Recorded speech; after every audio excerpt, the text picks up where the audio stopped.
Welcome to the Banker Lamp. Please enjoy the video. You start by updating iTunes and preparing your computer. This reduces communication errors. Once done, connect the device with an original USB cable and use a direct USB port. Do not use hubs. Make sure VPN and antivirus are temporarily disabled because they can interrupt the restore handshake. Enter the device into recovery or DFU mode as required. This forces a clean restore path. You'll be ready to initiate the restore as soon as iTunes recognizes the device and displays the appropriate. You click Restore in iTunes and watch the progress bar while noting any error codes shown. If error 2009 occurs, this usually means a USB communication problem. Stop and switch cables or ports immediately, then retry. Sometimes a different port resolves intermittent power delivery issues.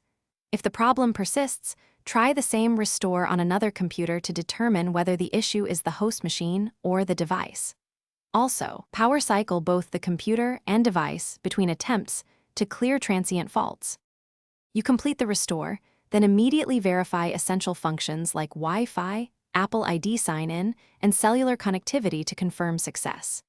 If error 2009 keeps appearing, focus on hardware.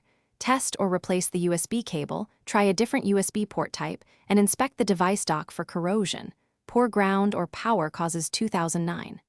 One key troubleshooting tip: gather iTunes error logs, and if using a Mac, reset the SMC before a final restore attempt.